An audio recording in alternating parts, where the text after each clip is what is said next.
ሰላም ጤና ይስጥልኝ የተወዳጅ ተመልካቾቻችን እንደምን ሰንብታችኋል? ከዚህ ከሰሜን አሜሪካ የማርቅሳን ስቱዲዮ ዛሬው መርሃ ግብራችን ጀምሯል። ዛሬ የምንወያይበት ርዕሰ ጉዳይ በተለይ ወቅታዊ የሆነ ጉዳይ ነው። ከሰሞኑ እንግዲህ በዚህ በአሜሪካ በተለያዩ ግዛቶች የ12ኛ ክፍል ያጠናቀቁ ልጆች ምርቃት እየተካሄደ ነው የሚገኘው። ምናልባት አሁን ጾሙ ላይ ስላለን ትንሽ ረፍት አድርገናል ወይም ደግሞ ጋብ ብሏል። ከጾም በኋላ ግን ይቀጥላል። በዚህ በ12ኛ ክፍል የተማሪዎች ምርቃት ዙሪያ ደግሞ የሚነሱ አንዳንድ ጉዳዮች አሉ። በወላጆች እንዲሁም በተጋባዦች ዙሪያ የሚነሱ ሀሳቦች ስላሉ እነዚህን ሀሳቦች እያነሳን ውይይት የምናደርግ ይሆናል። የዚህ መርሃ ግብር ዋና ትኩረት በተለይ 12ኛ ክፍል የጨረሱ ልጆቻችን ወደ ኮሌጅ ከመግባታቸው በፊት በቤተሰብ በኩል የሚዘጋጅ የምርቃት መርሃ ግብር አለ። ይህ የምርቃት መርሃ ግብር አብዛኛው ነገሩ ጥሩ ሆኖ እያለ ነገር ግን ከሚዘጋጀው ዝግጅት ከድግሱ ከተለያዩ ሁኔታዎች አንጻር እንደው እንዲህ አይነት ነገሮች ይነሳሉ የሚል ሐሳብ እያነሳን የምንቀጥል ይሆናል። በዚህ ውይይት ተሳታፊ የሚሆኑ እንግዶች አሉኝ።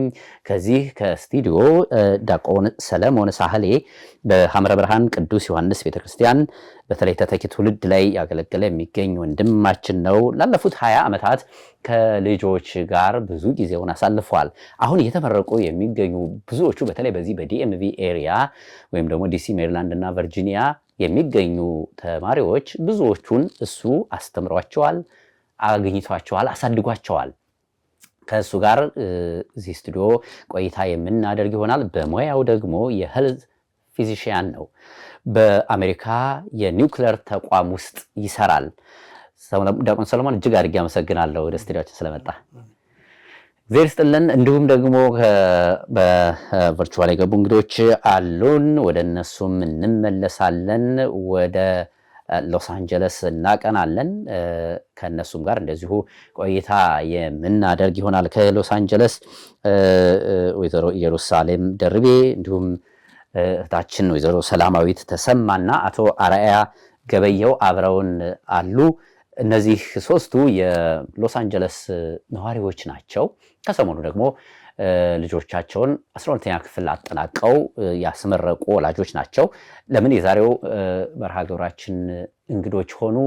በመርሃ ግብሩ ወይ በውይይቱ የምናነሳው ይሆናል። ጥሩ ተሞክሮም ሰምተናል ወደ ሎስ አንጀለስ። ለዛም ነው ወደዛ ያቀናን ነው። በዚህ በዲኤምቪ ኤሪያ ዲሲ፣ ሜሪላንድ እና ቨርጂኒያ የምናስተውላቸው አንዳንድ ጉዳዮች አሉ። እነሱን እያነሳን ጉዳዩ ግን በአሜሪካ ደረጃ የሚታይ ነው። ቆይታችሁ ከኛ ጋር ይሁን። ሀሳብ አስተያየቶቻችሁን አድርሱን። እናንተስ በያላችሁበት ምን ትላላችሁ? የ12ኛ ክፍል ምርቃትን በተመለከተ ነው የምንወያየው። በእኔ በኩል የሰማኋቸው አንዳንድ ያነጋገርኳቸው ወላጆችም እንደሚሉት ልጆቻቸውን 12ኛ ክፍል አድርሰው ማስመረቅ በጣም በብዙ ፈተና 12ኛ ክፍል የሚደርሱ ልጆችን አጠናቀው ወደ ኮሌጅ የሚሄዱበት ወቅት በመሆኑ እጅግ ደስታ የሚፈጥር ጉዳይ ነው። ይህንን ደስታም ከቤተሰብ ከዘመድ ከወዳጅ ጋር ሰብሰብ ብሎ ለማሳለፍ ምርቃት ማድረግን ይመርጣሉ ብዙዎች። በጎ ነው፣ ጥሩ ሐሳብ ነው። ነገር ግን በምርቃቱ ሂደት የሚስተዋሉ አንዳንድ ጉዳዮች ስላሉ እነሱን ለውይይት አቅርበናቸዋል። እናንተም በያላችሁበት ሆናችሁ እንድትወያዩበት እንጋብዛለን። ዲያቆን ሰለሞን ከአንተ ልጀምር እስኪ። እንግዲህ በሀገራችን ኢትዮጵያ አንድ ልጅ ተወልዶ አድጎ ተምሮ ኮሌጅ ሲጨርስ ወይም ዲግሪ ሊሆን ዲፕሎማ ሊሆን ይችላል፣ ከፍተኛ ትምህርቱ ሲያጠናቅቅ ኮሌጅ በጠሰ ተብሎ ዝግጅት ይዘጋጃል፣ ምርቃት ይካሄዳል፣ ቤተሰብ ደስታውን ይገልጻል። ይሄ ብዙዎቻችን የምናውቀው ጉዳይ ነው፣ እኔን ጨምሮ። ወደዚህ ወደ አሜሪካ ስንመጣ ግን ይሄ ነገር ይለያል። 12ኛ ክፍል ሲጨርስና ወደ ኮሌጅ ልጁ ሲሸኝ በቤተሰብ ዘንድ ምርቃት ይዘጋጃል። ምርቃቱ ደግሞ ድል ባለ ድግስ ነው እንደምናየው። ታሪኩ እንዴት መጣ? ከየት ነው የሚጀምረው? በመጀመሪያ ደረጃ ክብራችሁ ስለዚህ ፕሮግራም ላይ ስላቀረባችሁኝ በጣም አመሰግናለሁ። ይሄ የግራጁዌሽን ነገር ከጊዜ ወደ ጊዜ እየቀጠለ ነው ያለው። የዛሬ 20 ዓመት ብጠየቅ ሰው በየቤቱ ነበረ ግራጁዌሽን የሚያደርገው። ይሁንና የኢትዮጵያውን የልጅ አስተዳደግና የአሜሪካንን የልጅ አስተዳደግ ኮምፔር ማድረግ ማነጻጸሩ በጣም ከባድ ነው። እዚህ ሀገር በጣም ልጅ እንኳን 12 ዓመት ማስተማር ይቅርና 1 ዓመት ማስተማር ከባድ ነው። ምክንያቱም ወላጆች ጠዋት ይነሳሉ፣ ልጆችን እንትን ያደርጋሉ፣ ትምህርት ቤት ያደርሳሉ፣ ስራ ይሄዳሉ፣ ከስራ ደግሞ ተሯሩጠው መጥተው ከትምህርት ቤት ይመልሳሉ እና ብዙ ብዙ ልጅ ማሳደግ እዚህ ሀገር በጣም ከባድ ነው። እኔ ልጅ ባይኖረኝም ብዙ ጓደኞቼ ብዙ ዘመዶቼ ልጆች ስላላቸው የነሱን ስትራግል የነሱን ትግል ያለው እና ይሄ ግራጁዌሽን ፓርቲው ይሄ ግራጁዌሽን ዝግጅቱ ለምን እንደሚያደርጉ ይገባኛል ማለት ነው። ልጆቹም ደግሞ እዚህ ሀገር ሃይ ስኩል ተማሪ መሆን ኢትዮጵያውያን ናቸው፣ ጥቁር ናቸው። ኢትዮጵያ ሆሞጂነስ የሆነ ሰው ነው ያለው፣ ሁሉም አበሻ ነው። ግን እዚህ የሚወለዱ ልጆች ደግሞ ልጆቻችን ስፓኒሽ አለ፣ አፍሪካን አሜሪካን አለ፣ ነጭ አለ። ያ ሁሉ ፒር ፕሬዠር አለባቸው፣ ቡሊንግ አለባቸው። ያን ሁሉ አልፈው ነው 12ኛ ክፍል እንትን የሚሉት።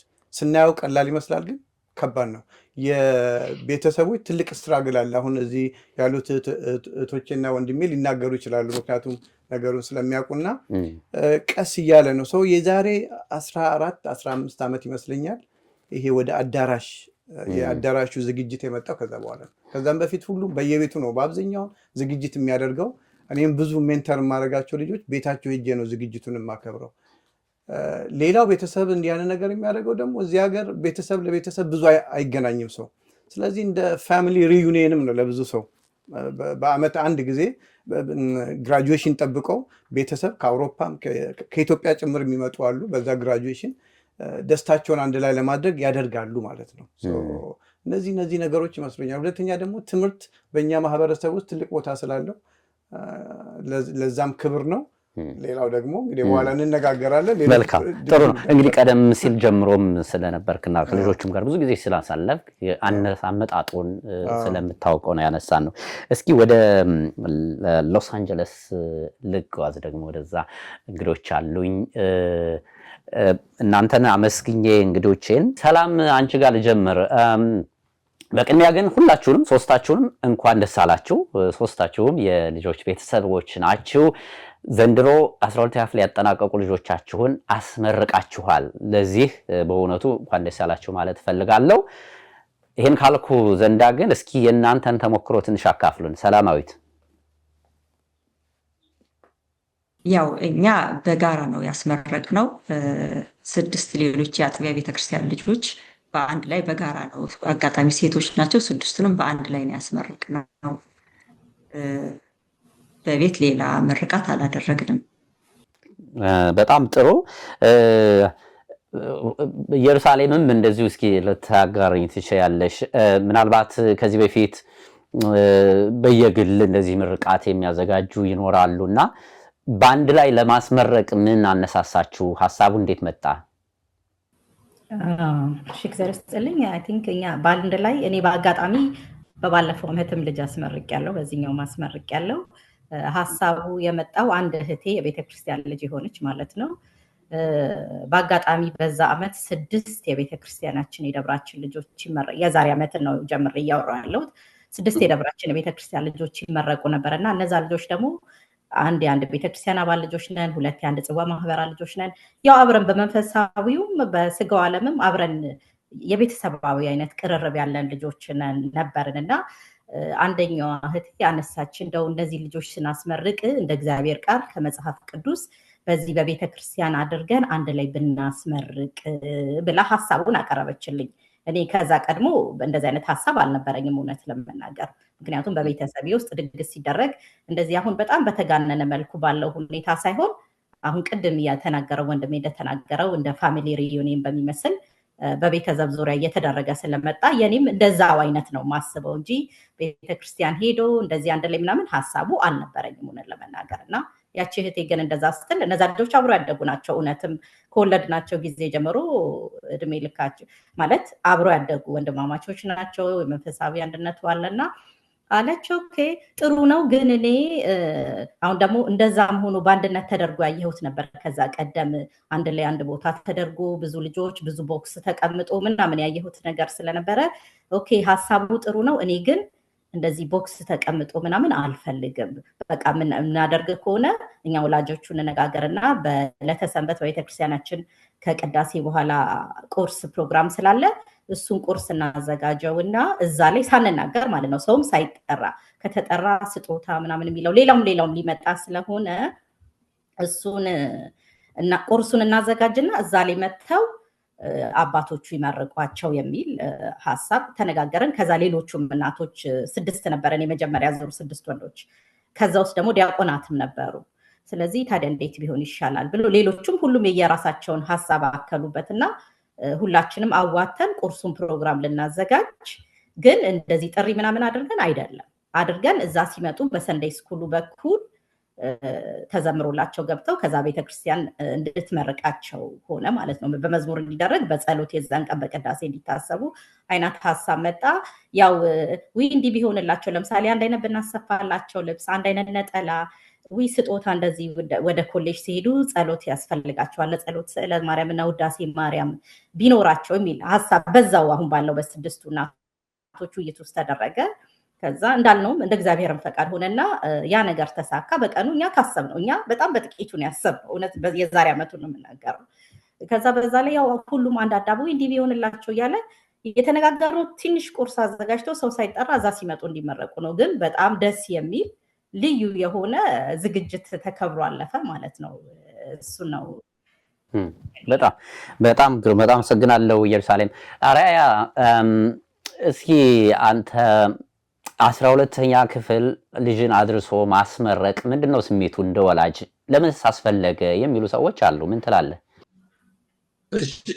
እሺ እግዚአብሔር ይስጥልኝ። በመጀመሪያ እኔም በዚህ መልኩ እንድንገናኝ ይሄን እድሉን ስለሰጣችሁን በእግዚአብሔር ስም አመሰግናለሁ።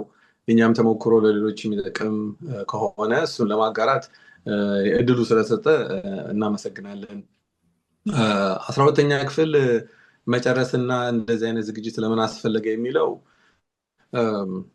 ቀደም ብሎ ወንድሜ ዲያቆን አንስቶታል። እኛ ባደግንበት ማለት ነው በነበርንበት ዘመን ኢትዮጵያ በምናድግበት ሰዓትና አሁን ወደዚህ ሀገር ስደተኞች ሆነን ስንመጣ ልጅ ማሳደጉን ያው የሚያውቅ ያውቀዋል ማለት ነው። እጅግ በጣም ብዙ ኤነርጂ ይፈልጋል፣ ብዙ ጸሎት ያስፈልገዋል። እንደተባለው ልጆቹ የሁለት ዓለም ሰዎች ናቸው። እኛም ራሱ አንዳንድ ጊዜ በደንብ እነሱን ላንረዳቸው እንችላለን። ምክንያቱም ሄደው ውለው ተምረው የሚያሳልፉት ብዙ ጊዜያቸውን እንደሚያሳልፉት ከተለያዩ ከዓለም ከመጡ ወገኖች ጋራ ነው። ከዛ ደግሞ እንደገና የቤተክርስቲያን ልጆች ደግሞ ከሆኑ ቤተክርስቲያን ሲመጡ ያው የሚማሩት የሚያዩት ነገር አለ። እንደገና ደግሞ በዚህ በእኛ ባህል ደግሞ በኢትዮጵያዊነት ቤት ውስጥ ደግሞ እኛም ለነሱ ለማስተላለፍ እነሱ ውስጥ እንዲሰርጽ የምንፈልገው ነገር አለ እና እነዚህ ነገሮችን ሁሉ በማቻቻል የሚያድጉ ልጆች ናቸው። እንደገና ራሱ እንደሚሄዱበት ትምህርት ቤት ርቀት እና ቅርበት፣ አንዳንዱ ደግሞ የግልም ሊሆን ይችላል። በጣም ብዙ ከፍተኛ የሆነ ወጪ ራሱ ያስወጣል ማለት ነው። የጊዜ፣ የጉልበት፣ የገንዘብ። እንዲያውም የሆነ ጊዜ የሆነ ሰው ነው ያለኝ ይሄንን እና እኔ በወቅቱ ብዙ አልተቀበልኩትም ነበረ። አሁን ግን ካለፍኩበት በኋላ በተወሰነ መልኩ እውነቱ እየተገነዘብኩኝ ነው። ምንድነው አንድ ልጅ አሳድጎ ለማስመረቅ እዚህ ሀገር ለማስመረቅ ማለት ኮሌጅን ጨምሮ ማለት ነው እስከ $500,000 $250,000 በላይ ሊያስፈልግ ይችላል የሚል ነገር ሰምቼ ነበር እና እርግጥ ነው አሁን ያው ገና ኮሌጅ መጨረሻ ደረጃ አልደረሱም። ግን እስካሁን ድረስ እንኳን ያለውን ነገር በብዙ መልኩ ስንመለከተው ከፍተኛ የሆነ ጉልበት፣ ገንዘብ፣ ጸሎት፣ እነሱም ደግሞ የሚያልፉበት የተለያዩ ውጣ ውረድ ስላለ አንዳንዶቹ እንዲያውም እዚህም ደረጃ ሳይደርሱ ብዙ የተበላሸ ሁኔታ ውስጥ የሚገቡበት ሁኔታ አለ ማለት ነው። በዚህ በሚያጋጥማቸው ተጽዕኖ ማለት ነው እና ያንን አድርሶ ልጆቹ እዚህ ደረጃ ደርሰው ለተጨማሪ ደግሞ ትምህርት እንዲሄዱ እንዲገፉ እና ሰው እንዲሆኑ ለማበረታታት በሚል መንፈስ እንደሆነ ነው የምረዳው ማለት ነው። ቅድም የተባሉት ነገሮችን ሳልደግም ማለት ነው። የሆነ ሆኖ ግን እሱም ቢሆን እህቶችም ያው እንዳሉት እኛ ከአንድ አጥቢያን የመጣ ነው። ልጆቻችንም አብረው አድገዋል። በእኛ አጥቢያ እርግጥ ብዙ እንደዚህ ያስመረቅ ነው የለም። ይሄኛው 3ኛ ዓመት ሊሆን ይችላል። ባለፈው ዓመት በግሩፕ እንደዚሁ ተመርቀዋል፣ ወንዶች ነበሩ። በአሁኑ ዓመት ደግሞ ሴቶች ናቸው እንዳጋጣሚ የኔን ልጅ ጨምሮ እነሱም ሌሎች ወንድሞቻቸው ጓደኞቻቸው ቦታ ያው ያዩት ነገር ስላለ እሱም እንዳይቀርባቸው፣ በሌላ መልኩ ደግሞ ከእግዚአብሔር ቤት ደግሞ መመረቅ የበለጠ ክብር ሞገስ ስለሚሰጥ አብሮ ባደጉበት ሁላችንም ደግሞ እንደ ወላጆች በመሆን ወጪውንም አንድ ላይ በጋራ በመካፈል ስራውንም አንድ ላይ በመስራት ከፍተኛ የሆነ ማለት ነው እኛንም እንደገና ደግሞ ታዳሚዎቹንም ሳናደክም የተለያየ ቦታ እየሄዱ የተለያየ ምን ስጦታ ይዤ ሊሄድ በሌላ ጊዜና በሌላ ደግሞ ገንዘብ እንደዛ ጭንቀት ውስጥ ሳይገቡ በአማረ ሁኔታ እግዚአብሔር ባለበት ያንን ማድረግ ችለናል ማለት ነው። በጣም ግሩም። እንግዲህ ከፈረሱ አፍ እንደሚባለው ማለት ነው ከራሱ ወልዶ አሳድጎ ካስመረቀ ሰው አፍ መስማት ጥሩ ነገር ነው አይደለ ዲያቆን ሰለሞን? እና ሶስቱም እንግዶቼ ይሄንን ነገር ነው ያነሱልኝ። 12ኛ ክፍል ማድረስ በራሱ ትልቅ ኩራት እንደሆነ፣ ብዙ ተጋድሎ ያለበት እንደሆነ፣ ብዙ ውጣ ውረድ የሚታለፍበት እንደሆነ ነው ያነሱት። ይሄን እንረዳለን። በጣም ጥሩ ነገር ነው። እንግዲህ ከዚህ በኋላ ያሉት ነገሮችን ግን ትንሽ ውይይት የሚያስፈልጋቸው ይመስለኛል። በ12ኛ ክፍል ጨርሷል። ወደ ኮሌጅ ልሄድ ነው ልጄ ተብሎ በሚዘጋጅ ምርቃት አንዳንድ የምንሰማቸው እንደው አስተያየቶች ስላሉ እነሱን እናንሳ። ምን ታዘብክ አንተ ዲያቆን ሰለሞን ባሉት ምርቃት? እንዲያው እኔ በመጀመሪያ ደረጃ ቀለል ባለመልኩ መደገሱን፣ ምክንያቱም የቤተሰቦቹን የልጆቹን ስትራግል ኤቭሪዴ ስለማይ ኤቭሪዴ ቤተክርስቲያኑ ኦፍ ከቤተክርስቲያንም ውጭ ስለማነጋግራቸው ይገባኛል። አሁን እያዩ ያለሁት ግን በጣም ሰርግ አትለው ምን አትለው ኃይለኛ ድግስ እየመጣ ነው። በጣም እኔ በአንድ ቀን 4 ግራጁዌሽን የሄድኩበት ቦታ አለ። ምክንያቱም ተማሪዎች ስለሆኑ ማለት ነው። በየቦታው የማየው ኮምፒቲሽን የሚመስል ነገር ከልክ እያለፈ እየመጣ ነው። ፋይናንሻሊ ሰዎች ኢቭን የቤታቸውን የሎን ኢኩዊቲ የቤታቸውን ኢኩዊቲ እየተበደሩ እንትን እስኪሉ ድረስ ማለት ነው። የዛሬ ዓመት አንድ ማቀው ሰው ዝም ብዬ ሳወራ የእሱ ወንድም ወደ 35,000 ብር 35,000 ብር አስወጥቶታል። ግራጁዌሽኑ በዶላር ነው የምናወራው። በዶላር 35,000 ዶላር አውጥቷል ብሎ ነግሮኝ በጣም እንትን ነው። እኔ ነገሩ ቅድም ወንድሜም እንዳለው ልጆች ማሳደግ እዚህ ሀገር በጣም ከባድ ነው፣ በጣም አስቸጋሪ ነው። እንኳን 250,000 ይሄ የአእምሮውን የምኑን ስትደምሮ ወደ ሚሊዮን የሚቆጠር ሊሆን ይችላል። ግን ያን ግን እንትንን ደስታን ለመግለጽ ግን በልክ መደረጉ ጥሩ ነው። ፋይናንሻል በርደን ወይንም ደግሞ ምንድነው የፋይናንሻል ኢኮኖሚ ቀውስ እስኪመጣ ድረስ ድግስ መደገሱ ትክክል ነው ብዬ ያላምንም። ሁለተኛ ለልጁስ ይሄ ገና ሃይስኩል ለጨረሰ ልጅ ምን አይነት እንትን ነው የምንነግረው? ገና ሃይስኩል መጨረሱ ነው። ገና ኮሌጅ ትገባለች ወይ ኮሌጅ ይገባል። ስለዚህ በሃይስኩል ደረጃ እንዲህ አይነት ትልቅ ድግስ ያለመጠን ደግሰ ልጁን እንትን ማድረጉ ደግሞ ጥሩም አይደለም። ከዛም አንጻር ማለት ነው። ሌላው ይሄ እኛ ማህበረሰብ ውስጥ ትልቁ ችግር ሶሻል ኮምፒቲሽን ነው። በጣም ኮምፒቲሽን አለ። በሰርግም በለው በምንም በለው በየቦታው የእንትና ሰርግ ከኔ ሰርግ ይበልጣል፣ የእንትና ግራጁዌሽን ከኔ ግራጁዌሽን ይበልጣል የሚል ነገር በጣም ብዙ እንትን አለውና እኔ በእውነቱ ሎስ አንጀለሶችን ላመሰግን እወዳለሁ። ይሄ እኔ የዛሬ ሳምንት መንፊስ ቴነሲ ነበር ያለሁትና ደብረ እንቁ ቅዱስ ሩፋኤል ገዳም የሚባል አለ። እዛ ድሮ እንትን ያለው ነው። ስሞል ኮሚኒቲ ነው። ኦልሬዲ እነሱ ግራጁዌሽን ጨርሰዋል። አንድ ጊዜ 4 ልጅ አንድ ጊዜ ደግሞ 3 ልጅ አድርገው ከተማ ውስጥ ሰው እረፍት ወስዷል ማለት ነው። ምክንያቱም አንድ ጊዜ ለሶስቱም አንድ ጊዜ ይመጣሉ። ስለዚህ በየቀኑ በየምኑ ፕሮግራም እያደረጉ ቅድም እህታችን እንዳለችው ሰው ጊዜውን አያጠፋም። በነገራችን ላይ እኔ ግድ የለኝም። እኔ አም ቬሪ ሃፒ ብዙዎቹ ተማሪዎች ስለሆኑ ለምን 10 ግራጁዌሽን አልሆንም ይሄዳል። ግን ብዙ ሰው ቤተሰብ አለው ምን አለው እዚህ ጋር ሄድና እንደገና ይሄዳል። በቀን 2-3 ጊዜ ይሄዳል። በተለይ ዋሽንግተን ዲሲ እንደምታውቁት ዋሽንግተን ዲሲ ትንሽ ቦታ ይመስለናል እንጂ ቨርጂኒያ ሊኖር ይችላል፣ ዲሲ ሊኖር ይችላል። ስለዚህ ድራይቭ ነው የምታደርገው በትራፊክ እና ሰው ምንም ሳያስበው የእረፍት ጊዜውን ከግራጁዌሽን በመሄድ እንትን ይላል ማለት ነው። ለታዳሚው ቅድም ታዳሚ የሚል ጽፍ ያለው ወንድሜ ሲል ለታዳሚው ማዘን ያስፈልጋል ማለት ነው እና ተጋባዡ ብዙ እኮ እየተማረረ እየተናደደ የሚሄድ ሰው አለ። ግን መሄድ ስላለበት ከሰዎቹ ላለመቀያየም ሶሻል ኖርሙ ስለሚያስገድደው እንትን ያደርጋል እና ግራጁዌሽኑ አሁን እንደነሱ አይነት ሲስተም ቢፈጠር ጥሩ ነው። አሁን እኛ አጥቢያ ሁልጊዜ ልጆች ሲመረቁ አንዱን እሁድ ዴዲኬት እናደርግና አሁን በቀደም እሁድ ዕለት 34 ልጅ ነው የተመረቀው። 4 ከኮሌጅ 30 ደግሞ ከሃይ ስኩል ሁሉም ኮሌጅ ገብተዋል። አብሮ ጸሎት ተደረገላቸው፣ ወረብ አደረጉ፣ ኬክ ተቆረሰ። ያን ትንሽ ከፍ አድርጎ አንድ ላይ አድርጎ መጨረስ ይቻል ነበር። ግን ችግሩ አሁን 30ዎቹም የራሳቸው ዝግጅት ይኖራቸዋል። 30ዎቹ ጋር ተጠርቻለሁ እኔ ብዙ ሰው ላይ ይጠራ ይችላል። 30ዎቹ ጋር ተጠርቻለሁ። 30ዎቹ ጋር ይሄዳለሁ። ሰው 10 ጋር ይሄዳል፣ 20 ጋር ይሄዳልና ለታዳሚው ቢታዘን ጥሩ ነው። የቴኒስ ክሮም ጥሩ ነው። 7 ሳምንት የሚፈልገውን በ2 ሳምንት አደረጉ ማለት ነው። ሎስ አንጀለሶችም እንደዛ ነው ያደረጉት። እስኪ ወደ እናንተ እንምጣ ደግሞ ሰላም ይህንን ሐሳብ ከማምጣታችሁ በፊት ባንቺም ጋር ሊሆን ይችላል ጓደኞች በሌሎቹም የምትሰሙት ነገር ምን ነበር? እንዴት ነበር የሚደረገው በእናንተ አካባቢ ከዚህ በፊት? እግዚአብሔር ይስጥልኝ። ያው እኛ አካባቢ ከዚህ በፊት ያው በግል ነው ምርቃት የነበረው። ያው እህታችን እንዳለችው አንድ ጊዜ በጋራ 6 ወንዶች ልጆቻችንን የዛሬ ዓመት አስመርቀናል። ከዛ ሌላ ግን ማለት ነው በተለይ ከቅርብ ጊዜ ዓመታት ወዲህ በግል እየሄድን ነው የምናስመርቀው። ያው በግል አንዳንዶቹ አቅምን ባገናዘበ ሁኔታ በቤታቸው በመኖሪያ ቤታቸው ወዳጅ ዘመዶቻቸው የቅርብ ቤተሰብ ልጆቹ ሲወለዱ ጀምሮ ያሉ ቤተሰቦቻቸውን ጠርተው አቅምን ባገናዘበ ሁኔታ በመጠነኛ ድግስ ያው ተደግሶ እዛ ላይ ተጠርተን ተገኝተን እናውቃለን። ይሄ ያው የሚደገፍም ነው። በበለጠ ግን በጋራ ቢሆን ደግሞ የበለጠ ነው።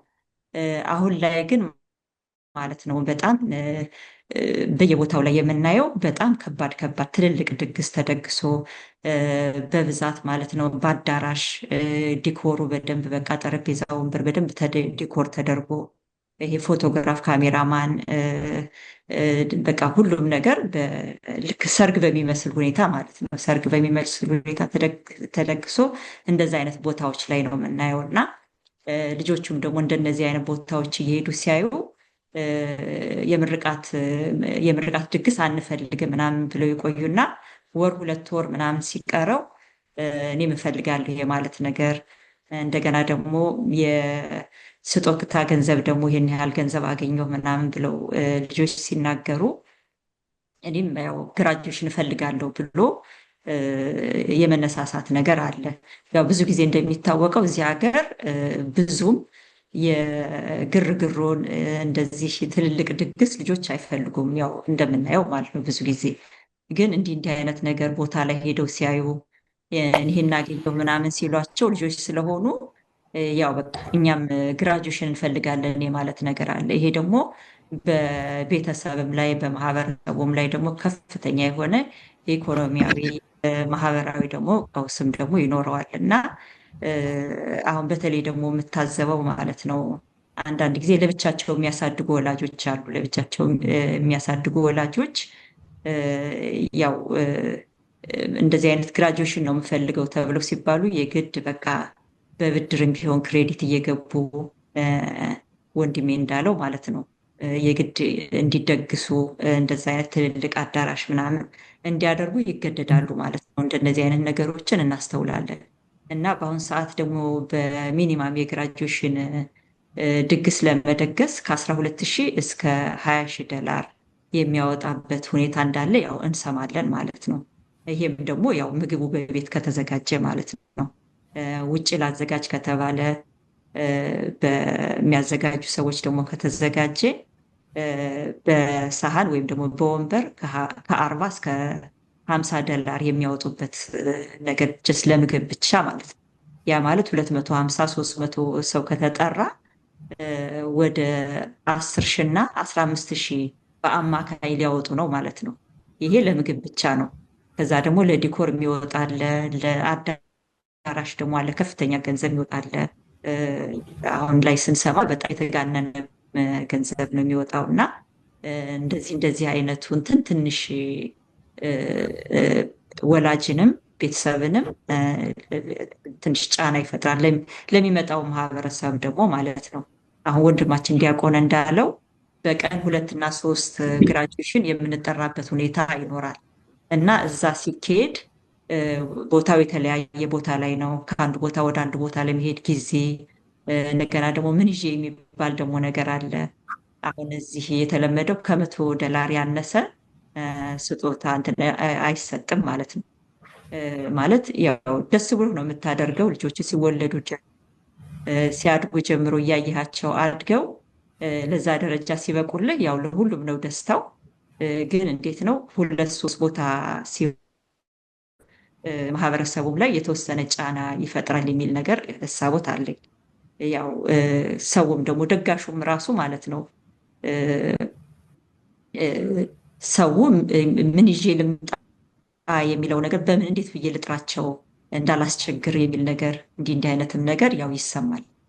እና አሁን ላይ በጣም ትልልቅ ድግስ በአዳራሽ የሚደረገው ነገር ትንሽ ያው ሁሉንም አሳሳቢ የሆነ ነው። በተለይ ደግሞ እንደ ቤተክርስቲያን ያው ክርስትና በመጠን መኖርን ስለሆነ እንትን የምንለው ይሄ ነገር ትንሽ እንትን ይላል፣ ያሳስባል። እግዚአብሔር ይስጥልኝ። በጣም አመሰግናለሁ ሰላማዊት። ትልቅ ቁም ነገር ነው በመጠን መኖር የሚለው። ምናልባት ከመጠን ያለፈ የሆነ ነው የሚለውን እያነሳን ስለሆነ ጥሩ አድርገሽ ነው ያነሳሽው። በእውነቱ ኢየሩሳሌም አንቺ በኩል ያለውን ልታጋሪን ትችያለሽ።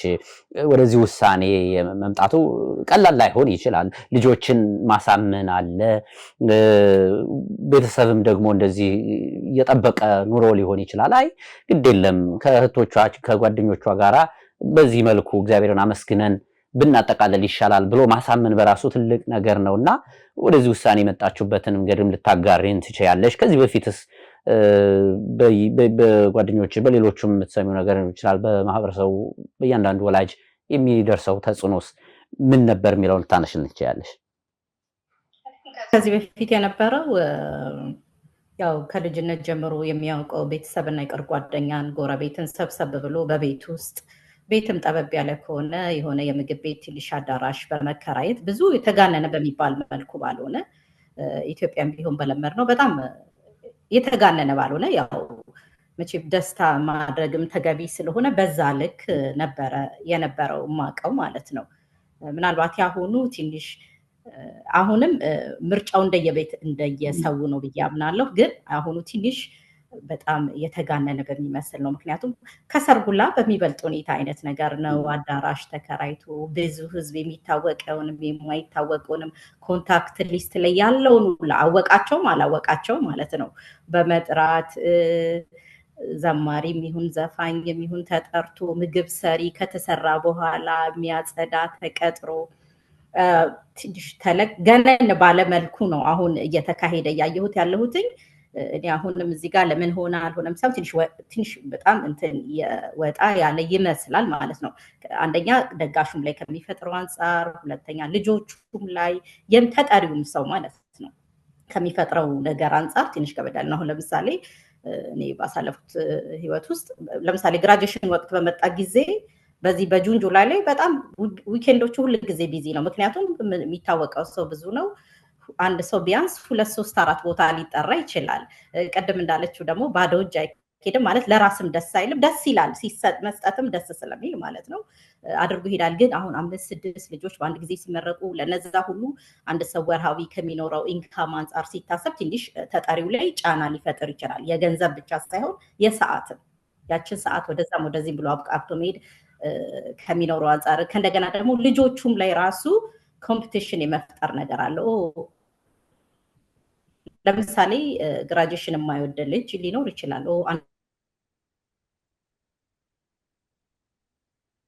የሚፈልግበት ሁኔታ አለ። ያ ማለት አላስፈላጊ ተጽዕኖ መፍጠሩ ነው። እንደኔ እዚህ ሀገር ያደጉ ልጆች ብዙዎቹ አሁን ካለው ተጽዕኖ ውጪ ብዙ ድግስና ግርግር የሚወዱ አይነት አይደሉም ብዬ ማምን ሰው ነኝ ማለት ነው። የቤተሰብ ፍላጎት ደስታን ከመጋራት ማሳደግ ካለው ቻሌንጅ አንጻር የተወሰነ ድግስ ለማድረግ ቤተሰብ ከሚፈልገው አንጻር እንጂ ልጆቹ ብዙ አይደሉም። እቺ ግን ኮምፒቲሽኑ ከመጣች ወዲህ ብዙ ነገር እኔ በግሌ እየሰማሁኝ ነው ማለት ነው። በሚደረጉ ነገሮች እንዲደረግላቸው ከፈለግ ነው በጣም የወጣ ነገር የሚሰማበትም ሁኔታ አለ ማለት ነው። እንደዛ የሆነ አይቻለው። በየግል ሲሆን ያው ብዙ ጊዜ የምርቃት ወቅቶቹም ከሜይ እስከ ጁላይ ስለሚሆን ባለው ጊዜ ውስጥ በብዛት ደግሞ ይሄ ድግሱን የሚጠራራው በአብሮ መኖር አብሮ ያለው ህዝብ ስለሆነ የጊዜም ሆነ የወጪም ጫና ይፈጥራል የሚል እምነት አለኝ።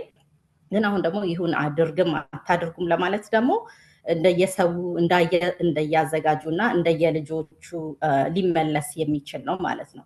አንዳንድ ጊዜ ልጁ አድጎ እዚህ ደርሶልኛል፣ ይሄን ደስታዬን ከቤተሰቤ ከጓደኛዬ ጋር ሼር አደርጋለሁ በሚል ስለ ወጪው በማያስጨንቅ ሁኔታ ተለቅ ያለ ድግስ የሚያደርግ ወላጅ ሊኖር ይችላል። አንዳንድ ጊዜ ደግሞ ልጆቹ ከጓደኞቻቸው አይተው እንዴት ሳይደረገልኝ በሚል ወላጅ ላይ ግፊት አድርገው የሚያደርጉትም ሁኔታ የሚፈጠርበት ሁኔታ አለ። አንዳንዴም ደግሞ ይሄ ኮምፒቲሽን በሚሰል ከሌ ድግስ ላይ እንዴት ተጠርቼ እንዴት እኔ ከዛ ያነሰ ሆናለሁ በሚልም በተለያየ ጥሩም መጥፎም ባለው ሁኔታ ዝግጅቶቹም ድግሶቹ ሊከናወኑ ይችላሉ እኔ ባየሁት ማለት ነው። እና ግን በተቻለ መጠን እኔ በግልም በጋራ ይሁን ሳይሆን በቃ መጠን ባለ ሁሉንም አክኖሌጅ ማድረግ በሚችል ልጆቹን ወደ ጥፋት ሳይከት ተጠሪውንም ጭንቅ ውስጥ ሳይከት የሚጠራም እኮ ይጨነቃል። ባይ ዘ ዌይ እኔ አሁን በግሌ ድግስ ምናምን መደገስ መወድ አይነት ተፈጥሮ አለኝ ሰው ነኝ። ግን ሰውንም አስባለሁ እጨነቃለሁ። እኔ ስጠራው አክብሮ ይመጣል፣ ሲመጣ ባዶ እጁን አይመጣም። እኔ ሁሉ የምጠራው ሰው ምንድነው የሚሆነው ብዬ እንደ ሰው ተጨንቀህ አንዳንዴ መደገስ እየፈለግ ማስደግስበት ሁኔታ ሆኖ ከዛ የምትከሰስበትም ሁኔታ ይመጣል። አንቺ ማሳትጠራኝ ያንተን ሀሳብ ሳያውቀው ሰው ማለት ነው ያላደረክበት ምክንያት ወይ አቅሙ ቸግሮ ላይሆን ይችላል፣ ሁኔታዎች ስላልተመቻቹልን ላይሆን ይችላል። ግን ያለውን ሁላ ሁኔታዎች ተረድተህ ለዚህም ደግሞ 12ኛ ክፍል እኔ ባደግኩበት ማህበረሰብ ይሄን ያህል በጣም ትልቅ እንትን አይደለም። ቻሌንጅ ቢኖረው ከዛ በበለጠ ነገር ነው። ቤተሰብ እንኳን 12 ኮሌጅም ተመርቆ እኮ ምንም ላይ ደረግለት የሚችልበትም ሁኔታ አለ። ያንንም ኮምፔር በማድረግ በቃ ቀለል አድርጌ መደገስ ስላልቻልኩ ሰው መጥራት ስላልቻልኩ ሳይሆን በቃ ለዚህ ነገር በበቂ በመጠኑ ቅድም እህቴ እንዳለችው በመጠን በመኖር ያህል ባደርግ በቂ ነው ብሎ በማመን ሊዘጋጅ ይችላል ማለት ነው። ግን በጣም በግራና በቀኝ ብዙ እንትን አለው። ከወጪውም ሌላ በሁሉም ነው በቃ ችግሩ ያለው፣ በአድራጊውም በተጠሪውም ችግሩ ሰፋ ያለ ስለሆነ ይሄ መጠን በጋራም አድርጎ ማድረጉ ስቲል ቢያስቡ ጋሹም ተጠሪው ቢያስብለት ሳይጠራውም ሲቀር በቅንነት እንደሆነ ቢያስብ በጣም ግሩም። በእውነቱ ይሄ መርሃ ግብር ዓላማውም እንደዚህ የውይይት ሀሳብ እንዲፈንጠቅ ማድረግ ነው እንጂ እንዳልሽው ኢየሩሳሌም አንቺ እንደጠቀስሽው ይሄኛው መንገድ ልክ አይደለም፣ ይሄኛው መንገድ ደግሞ በጣም እንደው የተመሰከረለት ነው፣ ጥሩ ነው ወደ ማለትም አንሄድም። ምክንያቱም አቅም ያለው ሰው ወይም ደግሞ ማድረግ የሚችል ማድረግ ይቻላል፣ የሚገድበው ነገር የለም። ግን ደግሞ ያን አይቶ አላስፈላጊ ነገር ውስጥ የሚገባ ሰው ደግሞ እዛ መሄድ የለበትም የሚለውን የመሸ ማህበራዊ ኃላፊነት የሚባል ነገር አለ አይደል? እሱን ለመወጣት አንጻርና የተሻለ መንገድ ደግሞ እናንተም ስላሳያችሁን ነው ይሄን እያነሳን ያለን ነው። በእውነቱ አርአያ እስኪ ይሄ ነገር ግን እንዴት እዚህ ደረጃ ደረሰ የሚለውን እናንሳ እስኪ። አንዳንዶች አይ የልጆቹ ፍላጎት ነው፣ ለምሳሌ አይ ከተመረቅኩኝማ እንደዚህ ተደግሶ እንደዚህ አዳራሽ ተከራይቶ በእንደዚህ አይነት ሁኔታ ይሄን ያህል ሰው ተጠርቶ ጓደኞቼ ወላጆቻቸው ምናምን መጥተው ካልሆነ ይቅርብኝ የሚሉ ልጆች እንዳሉ እንሰማለን። በአንድ በኩል ደግሞ ወላጆች አይ እኔስ ከማን አንሳለሁ፣ የዛሬ ዓመት ከሌን ድግስ በልቼ የዛሬ ዓመት ከሌ ምርቃት ሂጄ ልጅስ ከማን ታንሳለች ከማን ያንሳል አይነት ነገር ውስጥ የሚገቡ ወላጆችም እንዳሉ ደግሞ እንሰማለን። ብቻ ምክንያቱም በርከት ያለ ሊሆን ይችላል። ግን እንደው እንደ አንድ ወላጅ እንደ አንድ አስመራቂ እንዲህ አይነቱ ነገር ከየት የሚመጣ ይመስላል? ጥሩ እንደዚህ አይነቱ ነገር ከየት ሊመጣ ቻለ የሚለው እንጃ፣ ወይ ራሱ የሆነ ጥናት ያስፈልገው እንደሆነ አላውቅም። ቀደም መጀመሪያ ላይ ዲያቆን ሲናገር እንደነበረው የዛሬ 20 ዓመት ብሎ ወደዚህ በትንሽ ጀምሮ እንደዚህ ያደገ አሁን እህቶችም እንደገለጹት ኦልሞስት ከሰርግ ጋር ወይም ከዛም በላይ ደረጃ ደርሷል። እና እንደው ይሄ ነገር ከምን ተነሳ የሚለውን ወይ ራሱ የሆነ ጥናት ሊያስፈልገው ይችል ይሆናል፣ አላውቅም። በአብዛኛው ግን የሚመስለኝ በጣም የመፎካከር ስሜት ያለን ይመስለኛል ብዙዎቻችን። የእኔ ልጅ እንደዚህ ተደርጎለት በቃ ልጄ እንደዚህ ጠይቆኝ እንደዚህ ሳላረግ የፈለገው ነገር እንዲመጣ በሚል አይነት መንፈስ በፉክክርና በእንትን የሚሄድ ነገር ነው ብዬ ነው የማምነው። አብዛኛው አስተዋጽኦ ያደረገው ይመስለኛል። አንዳንዶቹ ልጆች ራሱ ፍላጎቱን ባይኖራቸው የሌሎቹ ልጆች ሲሰሙ እንደዚህ ያገኘን የሚለው ነገር ሲመጣ ከዛ እነሱም መጓጓት እንዲያውም ምናልባት ቀደም ሲል ብዙ ጊዜ ልጆቹ ከሌሎች ማለት ነው አሁን ገና የመጀመሪያ ልጅ ያው በራሴ በግሌ ሳስመርቅ የመጀመሪያ ነው ከአንዳንድ ቦታ ለምሳሌ ኤክስትሪም ኬዝ አሁን የሚሄድበት ሁኔታ ሲታይ ልጆቹ እንዲያውም ያንን ኢንጆይ ያደረጉትም ያንን ነገር ኢንጆይ የሚያደርጉበት ሁኔታ ነው ያለው ግን ያንን ነገር ከጊዜ ወደ ጊዜ ግን ወላጅ በፊት ይሄ ነገር ተዘጋጅቶ ወላጆቻችን ናቸው የሚደሰቱት ለኛ ምግቡም ይሁን ወይም የተለያየው ነገር ለኛ ብዙ ደስታ አይፈጥርልንም የሚል አይነት ነገር ፊድባክ የሰማው ይመስለኛል ከጊዜ ወዲህ ደግሞ ጭራሽ እንዲያውም ልጆቹ ሞር የመፈለግ ነገር አሁን እዛ ላይ አንዳንድ ጊዜ ራስን ራሱ በቃ በሁሉ ፊት እንደዚህ ጎልቶ ሲታዩ አስቸጋሪ ነው አንዳንድ ጊዜ ራስም ይሄ ነገር እንደው እኔ እንጃ እንደ ጣውትም ነገር ሊሆንባቸው ይሆናል ሁሉ ሰው ሲያደንቃቸው ወይም ደግሞ የተለየ ልብስ አድርገው ኦልሞስት በመሞሸር ደረጃ ያን ሲመለከቱ ልጆቹ ላይ ደግሞ አሁን ደግሞ ከወላጁ ይልቅ እንዲያውም ሞር ልጆቹ የመፈለግ አይነት ነገር ወደ እነሱ ሞር የተጋባ አይነት ነገር እንዳለ አይነት ነው ትሬንዱ የሚያሳየው ዞሮ ግን በጣም ሊስተዋልና ሊታይ የሚገባ ትሬንድ ነው ይሄ ነገር ከየት መጣ እዚህ ሀገር ያሉ ሰዎችን ስንመለከታቸው እንኳን አይደለም የሃይ ስኩል የዩኒቨርሲቲ ምርቃት ሆኖ አንዳንድ ጊዜ ብዙዎቹ ግራጁዌሽን ናቸው ላይ ራሱ ማይሄዱ በቃ ምክንያቱም ብዙዎቹ ያውቁታል ያ ነገር ዩኒቨርሲቲ ራሱ የመጀመሪያ ዲግሪ ተመርቆ በአሁኑ ዘመን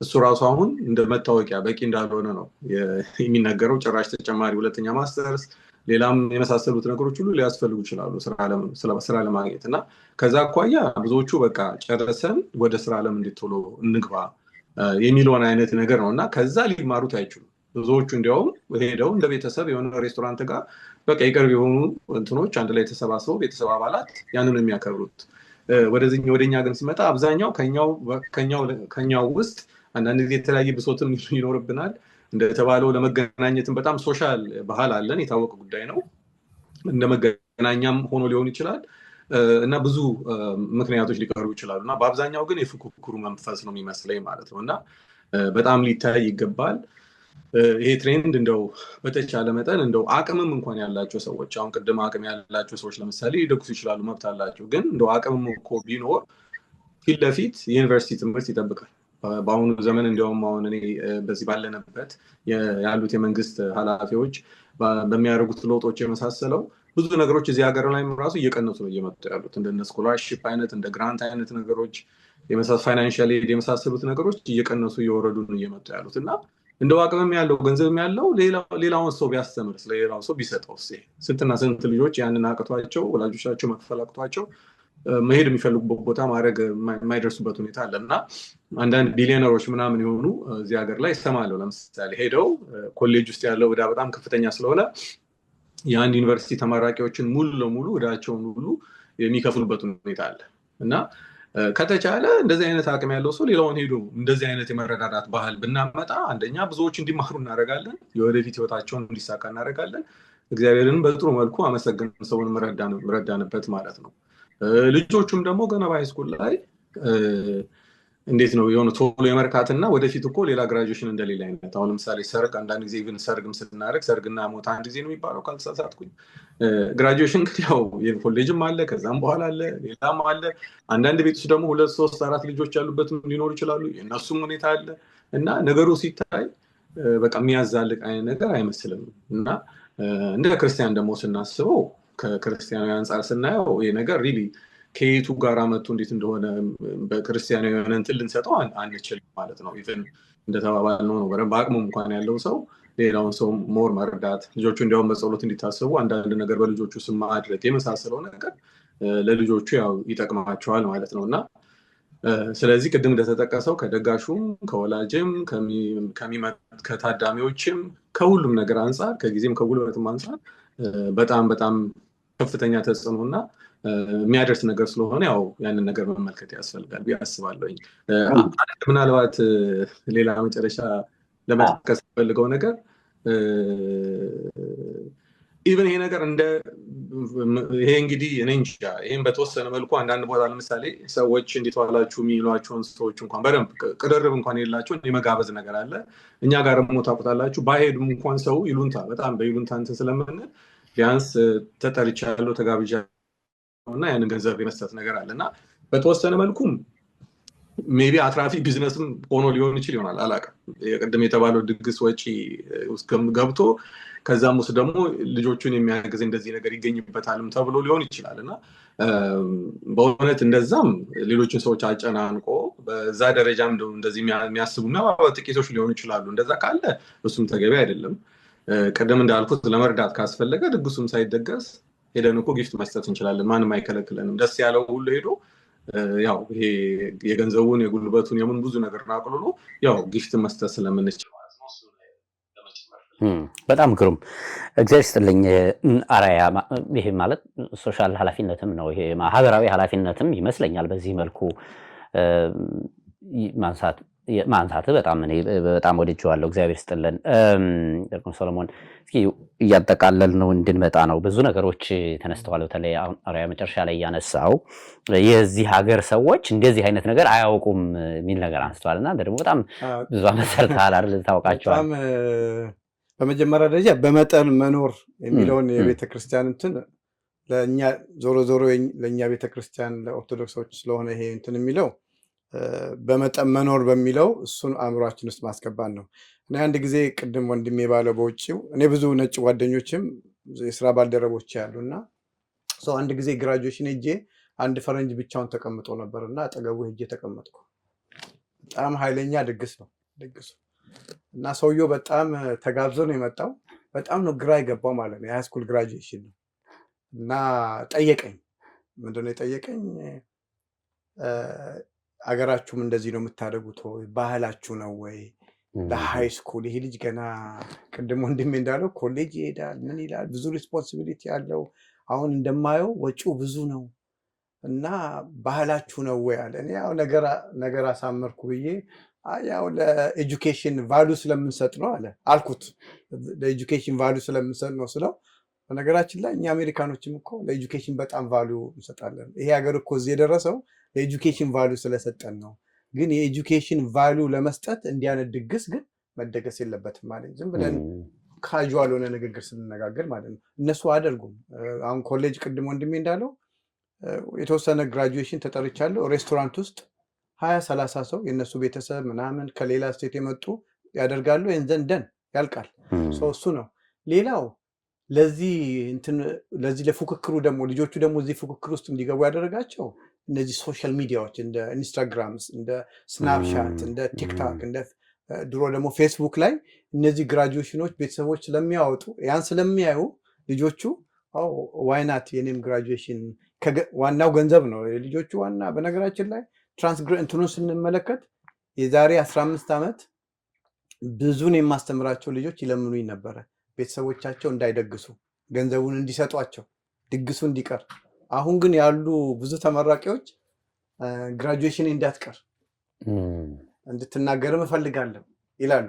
ይሄ እንግዲህ ለውጡን ተመልከት። ያኔ በፊት የዚህ ሀገር ልጅ ድግስ አይወድም። ቅድምና ድግስ ግርግር፣ በተለይ የኛ የአበሻ እንትኑን በጣም እንትን ይላሉ እና ግን አሁን የገንዘብ ኢንሴንቲቭ ስላለው ገንዘብ እናገኛለን ስለሚሉ አሁን ሞር ልጆቹ ፑሽ እያደረጉ ነው እና እንዲህ እያደገ ነው ያለው። ስለዚህ እንደ ማህበረሰብ እኛ በእርግጥ አገሩ የዲሞክራሲ ነው፣ ሰውን እንትን ማለት አንችልም። ሰው እንደፈለገ ማድረግ ይችላል። ግን እንደ ማህበረሰብ ይሄን ነገር በተለይ እንደ ክርስቲያን፣ እንደ ኦርቶዶክስ፣ እንደ ተዋህዶነታችን በዚህ ዙሪያ ተነጋግረን በአንድ አጥቢያ ያሉ ሰዎች ሁሉም አንድ ላይ ባይሆን ለሁለት ለምሳሌ እኛ አጥቢያ 30 ተመረቀ አይደለ? 15ቱ 10 አንድ ላይ 10 አንድ ላይ 10 አንድ ላይ ቢያደርጉ 3 ጊዜ ብቻ ነው የምንሄደው 30 ጊዜ ከምንሄድ ማለት ነው። በነገራችን ላይ የቤተክርስቲያን አገልግሎትም እኮ የሚጎዳበት አጋጣሚ አለ አይደል? አሁን እኔ እንደው ደጋግመን እኛም መርሃ ግብር ሰርተንበታል። ከትንሣኤ በኋላ እኮ እስከ ኦገስት ድረስ ያለው አገልግሎት በእውነቱ ሁሉም ያጥበ ያለው ማየት ይችላል። ግራጁዌሽን አለብኝ ስለዚህ ቀኔን ጠዋት ቤተክርስቲያን አስቀድሶ ምን ብሎ ወጥቶን እንትን ከሚል ቤተክርስቲያኑን ኮምፕሮማይዝ ያደርጋል። የቤተክርስቲያኑን አገልግሎት ኮምፕሮማይዝ ያደርግና በኋላ ምንድነው ግራጁዌሽን ስላለብኝ ብሎ ይቀራል። ስለዚህ ብዙ ጊዜ የቤተክርስቲያን ምዕመናን ቁጥር ይቀንስ ይላል። በድግስ ምክንያት ቅዳሜም በሚካሄደው ምርቃት እሁድ ለመሄድ እግዚአብሔርን የቤተክርስቲያንን አገልግሎት እግዚአብሔርን ለድግስ እንትን ታደርገዋለህ ማለት ነው። ስለ እንነጋገር ከተባለ እነዚህ ሁሉ ነገሮች አሉ፣ ብዙ ነገሮች አሉት እና ነገሩን በልክ ማድረግ በመጠን ማድረግ ተገቢ ነው። በመጠን መኖር ያለችው እህታችን ጥሩ፣ በመጠን መኖር ያስፈልገናል። ለምናደርገውም ነገር በመጠን ማድረግ አለብን ብዬ አስባለሁ። መልካም፣ በጣም በሰፊው ብዙ ነገር ማንሳት እንችል ነበር፣ ግን ካለን ሰዓት አንጻር እዚህ ላይ ለማቆም እንገደዳለን። ምናልባት እንግዶቻችን ከሎስ አንጀለስ የእናንተን አጠር አድርጋችሁ እንድታጠቃለሉልኝ ይፈልጋለሁ። ሳላነሳው ማላለፈው ግን እናንተ እንደዚህ በህብረት ምርቃት በማድረጋችሁ ብዙ ነገሮችን እንዳቃለላችሁ ተስፋ አደርጋለሁ። ግን ልጆቹ ላይ የፈጠራችሁት አሉታዊ የሆነ ተጽዕኖ ይኖር ይሆን የሚለው ያሳስበኛል። ምክንያቱም ልጆች እዚህ ደረጃ መድረሳቸው አንድ ነገር ነው። ምናልባት ግፊት አድርጋችሁባቸው ነው ወይስ አሳምናችኋቸው ነው ወደዚህ ነገር የመጣችሁት የሚለውን አንሱልንና እንጨርሳለን። በዚህ በአንድ ላይ ያደረጋችሁት ምርቃትስ ምን ያህል ተጋባዡንም አዘጋጁንም እናንተን ደጋሾቹንም አስመራቂዎቹንም ምን ያህል ጫናውን አቅልሎላችኋል? ሰላም ካንቺ ልጀምር። እግዚአብሔር ይስጥልኝ። እኛ ጋር ያው የልጆቹ ፍላጎት ነው እውነት ለመናገር እና ሁላችንም ልጆች ማለት ይቻላል እንደሰማሁት በቃ በጋራ ነው ግራጁዌሽን የሚባል አንፈልግም። ከተደረገልንም በአባቶች ተባርከን ቤተክርስቲያን ነው ግራጁዌሽናችን እንዲሆን የምንፈልገው የሚል ነገር ነው እና እንደውም ወዳጅ ዘመዶቻችን ማለት ነው በተለይ ቤተሰብ ሲወለዱ ጀምሮ አብረው ያሳደጓቸው ጎረቤቶቻችን እየደወሉ ፕሮግራሙን መያዝ አለብን፣ ፕሮግራም ማድረግ አለብን፣ የእናንተ ቀን መቼ ነው ሲሉ አይ ግራጁዌሽን አልፈልገም ብላለች ልጄ ስላቸው አይ ቆይታ ያለሽ ጊዜው ሲደርስ ትቀይራለች ምናምን እያሉ ነበር እና እኔ እንደውም በደንብ ቁጭ ብዬ ነው ያናገርኳትና ሀሳብ እንድትቀይሪ አልፈልግም፣ ግራጁዌሽን እንዴት ነው በዛ ላይ ያለሽ ምልከታ ስላት እኔ ግራጁዌሽን ምንም ነገር ግራጁዌሽን አልፈልግም ነው ያለችኝ እና በዛው ነው በቃ ይሄድ ነው ማለት ነው እና ተነጋገረን ሰብሰብ ብለን በስልክ መጀመሪያ አወራን ከሌሎች ከእህቶቼ ጋር ማለት ነው ከተመራቂ ወላጆች እናቶች ጋር በስልክ አወራን። በቴክስት ግሩፕ ከፍተን ያው ተነጋገረን በደንብ ምን እናድርግላቸው፣ ምን አይነት አንድ አይነት ልብስ እናሰፋ ምናምን የሚለውን ነገር በደንብ ተነጋገረን። ያው ሁሉም ደስተኛ ነው በአንድ ላይ እናክብር በሚለው ልጆቹንም ስናማክራቸው በጣም ደስ ብሏቸው በአንድ ላይ ይደረግልን ያሉት። በአንድ ላይ በምናደርግም ጊዜ ማለት ነው በዋዜማው እንደ ቤተክርስቲያን እንደ ቅዱስ ዑራኤል ቤተክርስቲያን ማለት ነው ከሰዓት በኋላ ተገናኘና ስራውን እዛው እጅ በእጅ ነው በቃ ከሰዓት በኋላ የሚከታተፈውን ከታተፍን የሚዘገጃጀውን አዘገጃጅተን በቃ እዛው እየሳቅን የተጫወትን ሻይ ቡና እያለን እያወራን ሁሉን ነገር በአንድ ላይ በጋራ ነው ከሰዓት በኋላ ተገናኝተን ነው እዛው ለነገ ቁርስ ትንሽ ጨምር አድርገን ማለት ነው ለግራጁዌሽን እንዲሆን አድርገን ያው ያዘገጃጀ ነው ማለት ነው። ተዘገጃጀን በጣም በቃ በፍቅር ደስ በሚል ሁኔታ በቃ እንደውም የቤተክርስቲያኑ የነበረው መናበብ ፍቅር፣ ደስታ ለልጆቹ ያላቸው እንትን በቃ በጣም ደስ በሚል ሁኔታ ወዲያው ስራው አለቀ። በማግስቱም ደግሞ በጠዋት ተመቶ ያው እጅ በእጅ ያለው ነገር በቃ አስመራቂ ወላጆች ሳይሆን የቤተክርስቲያኑ ምዕመን ነው በእውነቱ ስራውን የሰራራው እና በቃ በጣም ደስ በሚል ሁኔታ አንድ መጥሪያ ደግሞ በዚህኛው ዓመት ማለት ነው አንድ መጥሪያ እንዳጋጣሚ የቅዱስ ሚካኤል ጽዋ ማህበር አለን። በአጋጣሚ አንዲት እንትን የመጥሪያ ካርድ ግሩፖች ላይ ፖስት አድርገን ነበር ነጭ ለብሳችሁ ኑልን የሚል ማለት ነው እና ጠዋት እንትን ስንል በቃ ሁሉ በቃ ልጆቹ ሁሉ በቃ ነጫጭ ለብሰው ምን ብለው በቃ ደስ በሚል ሁኔታ እዛው ሁሉንም ያለውን ነገር በቃ በደስታ ነው በቃ እዛው የቤተክርስቲያኑ ምዕመን የሰራው ዝግጅቱንም መስተንግዶንም ሁሉንም ማለት ነው በጋራ ነው የተሰራራው። ምንም አይነት ድካም የለ፣ የገንዘብ ወጪ አልነበረብንም።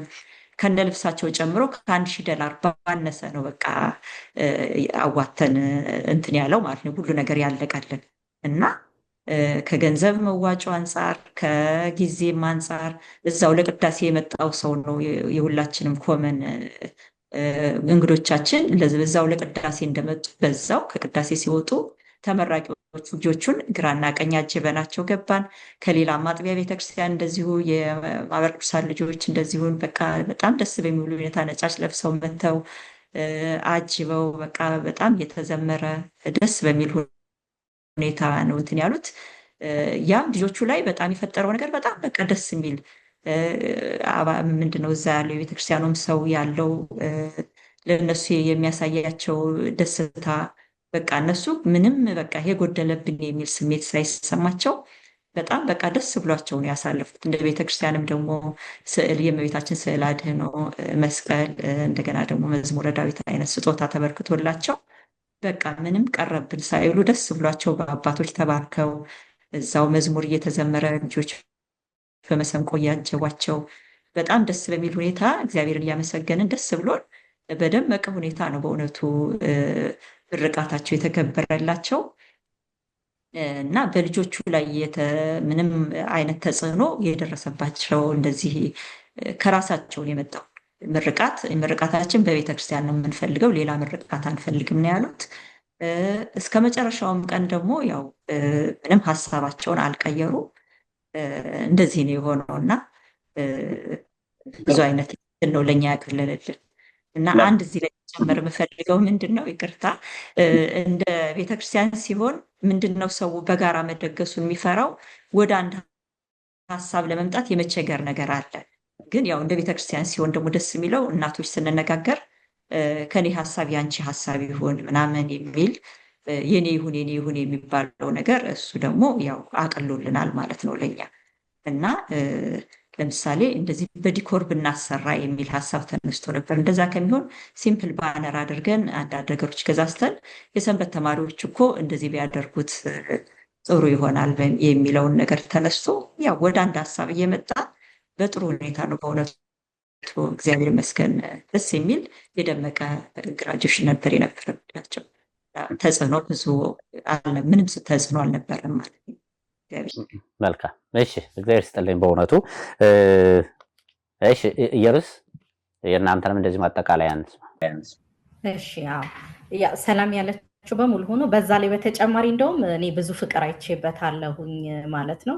አሁን እንደዚህ እንደ ቤተሰብ ይሄን ያህል አውጥተን ላለችውም እሷም መዋጮኛ ላይ እንዳይመጣ የቤተ ክርስቲያኑ አባል እኔ በእውነት ነው የተሰማኝ የቤተ ክርስቲያኑ አባል ሳናቅ እኛ እናቅም እሷም እንኳን እንዳትሆን ማለት ነው። በቃ እነዚህ ልጆች የኛ ናቸው በሚል ይመስለኛል። ደግሞም ልጆቻቸው ናቸው። ወላጅ ብቻ አይደለም ልጅን የሚያሳድገው ቤተክርስቲያንም ነው። አባላትም ሁሉም የሁሉም አስተዋጽኦ አለበት አንድ ልጅን አሳድጎ እዛ ጋር ለመድረስ ማለት ነው እና በተጨማሪ ለኔ በጣም ያልጠበቅኩትኝ ነው። ብዙ ፍቅር ነው የተመለከትኩበት።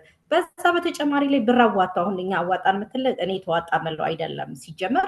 በዛ ላይ ብራዋታው ደግሞ ስጦታ እኔ ባይደረግ እኔ ከዛ ነፃ የሆነ እንዲሆን ምኞቴ ነበረ። ግን ይሄ ደግሞ እንደ ፍቅር ነው ያየሁት። የፍቅርን ብዛት ተመልክቼበታለሁ። ለምን ይሄ ሲሆናል የሚልም ይመስለኛል። ደግሞ በራሳቸው እንደዛ አድርገው ስጦታውም ሳይቀር የተመሰገነው እግዚአብሔር በጣም ልዩ። እኔ አሁን ይሄ ነው ለልጆቹ ለወደፊቱ ይጠቅማቸዋል ብዬ የምለው ማለት ነው። ኮሌጅ ሄዶ የማይረሱት በእነሱ ምርቃት እግዚአብሔር ተመስግኗል። የማይረሱት ሚሞሪ ነው። ለነገም ለፊውቸር ህይወታቸውም ሲያስቡት ሲያገቡ ሲወልዱ ያለውንም ሲያስቡት በመንፈሳዊ የሚሄዳቸው ነገር እህትማማችነታቸው ወንድማማችነታቸው እሱንም አይቻለሁ። እኔ ቤተክርስቲያን ልጅ ፍቅርንም ተመልክቼበታለሁ።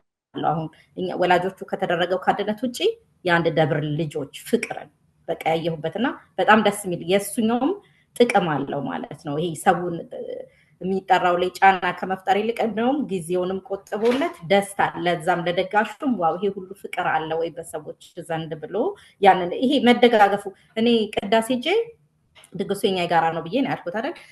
ጸሎት በእነሱ ስም ስለሚደረግ ጸሎትንም የመስማት ፍላጎት አለ። ዞሮ ዞሮ ደግሞ ልጆቹ ስለሆነ መሆን እዛ ጋር የማገልገልም ፍላጎት ኖሮኝ ራሱ ሴድ ነው ሂጂ አስቀድሽ የደብሮ አባል ማለት ነው። በቃ ሁሉም ልክ እንደ የራሱ አድርጎ ይመስራትና እኔ ልዩ ፍቅርና መዋደድንም ያየሁበት ነው ከእንደው ከልጆቹ ምርቃት ባሻገር ማለት ነው።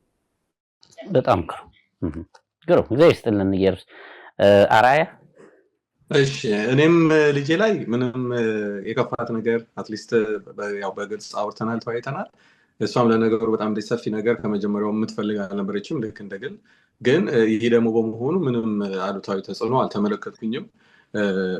መጽሐፍ ቅዱስም ላይ እንደተጻፈው ሁልጊዜ ልጆቻችንን የሚሄዱበትን መንገድ ካሳየናቸው በዛ ይሄዳሉ የሚለው የመጽሐፍ ቅዱስ ቃል አለና ያም እውነት ነው ማለት ነው። ስለዚህ ይህንን እንደ አማራጭ መመልከታቸው ከምንም በላይ ደግሞ ምንም አልጎደለባቸውም እኮ እዛው ለምሳሌ ልብስ አንድ አይነት ተሰፍቶላቸዋል።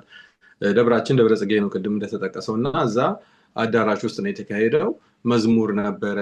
ያው ድግሱ እኮ ምን የመሰለ ድግስ፣ ያው በሬ እንደዚህ ታርዶ መደረግ ያለበት ነገር ሁሉም ሰው ደስ ባለ ሁኔታ እሱም ተከናውኗል።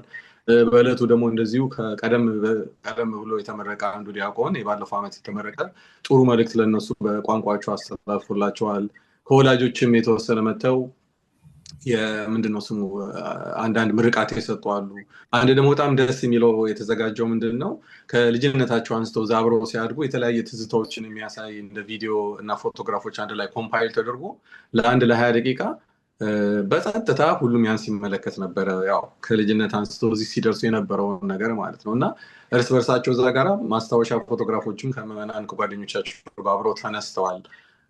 ስለዚህ እነዚህ ሁሉ ማስታወሻ ሜሞሪ ነው የሚፈልጉት። ስጦታም እቴ ኢየሩስ እንደተናገረችው አልቀረባቸውም።